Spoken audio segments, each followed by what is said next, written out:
When speaking on the ethics of ethnocentrism, we simultaneously speak on the ethics of exclusivity, as the former presupposes the latter. In this video, we will seek to create an ethical justification as to why ethnocentric sentiments are not immoral, as they are made out to be, by present society, and furthermore, as to why ethnocentrism is a moral duty. All ethnocentrism really is the desire to preserve one's ethnic group, or in other words, distinct biological grouping.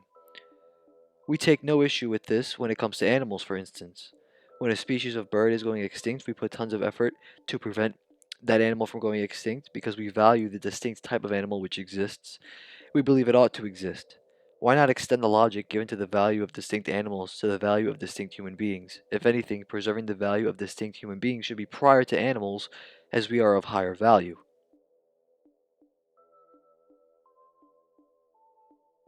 Often we are led to believe that preference for one's own ethnic group is a preference driven by hatred. However, this is very far from the truth. Love of one's own does not entail hatred of the other or the foreign.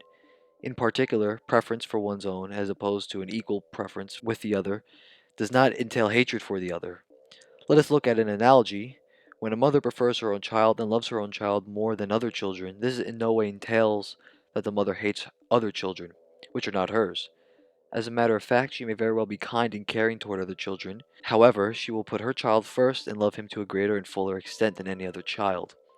This is because the child is deeply connected to the mother, in that they share a form of identity through blood, and that shared identity is the basis for preferential love.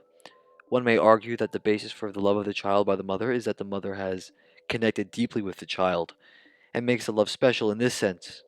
However, this critique puts the cart before the horse, in that the whole basis for this deep connection to begin with is the love by the relation of identity manifested through biological reality. That is the basis of the love between the mother and the child, is the very fact that they are child and mother.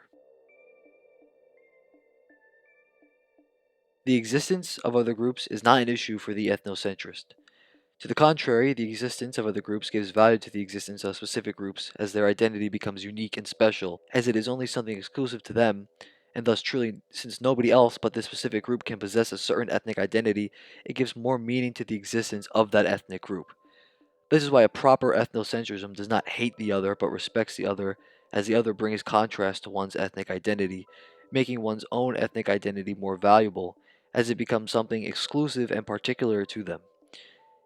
It is scarcity, and not everyone can have it. This identity itself is scarce, and this is seen in the very existence of the other, which fulfills the role of not being able to have a specific identity by virtue of being the other. This is not to say that the other lacks an identity of their own, as they too have a specific identity which is exclusive to them, putting them in the same position as any ethnic group, as they have one specific identity themselves and have their own quote unquote other proper to their specific identity. It's a relational thing. The ethic of exclusivity is similar to that of the ethics of privacy, where to a certain extent you have a right to privacy, as that which is proper to you ought to be ruled over and accounted for by you, or else it is not fully proper to you. However, this privacy is of course limited, in that you cannot use it to deprive others, and it must be used properly by you, and that it be guided by a higher ethical ideal than the privacy itself. Yet this doesn't mean one sacrifices their privacy entirely. In the case of ethnocentrism, one is very much entitled to build a society for their own people, exclusively for their own people, that is, so long as they don't use that society in a destructive manner upon other societies. Often, ethnocentrism is disregarded in the name of individualism, more specifically the belief that one's ethnic identity does not matter, and that one should simply view themselves as an individual. This is problematic for many reasons, the first being that the existence of the individual in no way negates the existence of the collective. It is also a mistake to assume that individuals are isolated from the rest of existence. As an individual, you do indeed exist, but not isolated from other beings, which you belong to as well. In the case of ethnic identity, you are indeed an individual, however, you are one attached to a group which is defined by your shared origin in cultural and biological inheritance. You can be distinguished from this group as a whole, however, you can't be ontologically atomized from it, since it is a determination of some aspect of your essence. This here entails that you as an individual will see the world through the lens of this identity whether you want to or not, because you cannot escape your identity. Much like in being a human being, you cannot help yourself but see the world as a human being. The same would be the case for a specific kind of person, whether they be European, African, Asian. This is the case if one is a man, woman, adult, or child as well, as there's no reason ethnicity should be not added here as well, as it is a specific, essential determination. That being said, you ought to, as an individual, be loyal to your greater collective identity, as without that group of people, you would not derive your existence. That is to say, you would not be you if it was not for the category of a certain ethnic identity, just as you would not have your identity if it was not for your parents. The same is the case for your ethnic group. They made you and are your extended family, so you owe a portion of respect and loyalty the same way you do to your parents. Your existence is contingent upon them, and in this way you are ontologically and existentially subordinate to them, whether you like it or not.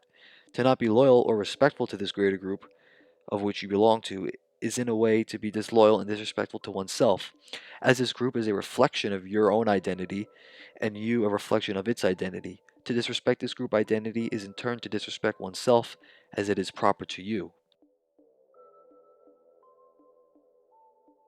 In previous sections, we have already established the existence of the foreign or the other as giving value to the existence of groups.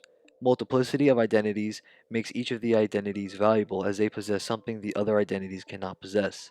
This alone is enough to establish why this sublation of mixing of identities should not occur, as it negates the value given by the multiplicity of distinct and diverse identities, which occurs once again via the process of homogenization of distinct identities. If this occurs, we are left without the other, and a group which cannot value itself as it has nothing to compare itself to. This is why mixing on a mass scale should not occur, as it negates the value of identity into a new form which has no group to contrast itself with as the other. The other most obvious reason is that this mixing leads to atomization of an individual which does not belong to any group in particular. This person becomes rootless and is isolated as something of a loner with no allegiance to any society, creating an unhealthy state of existence to say the least.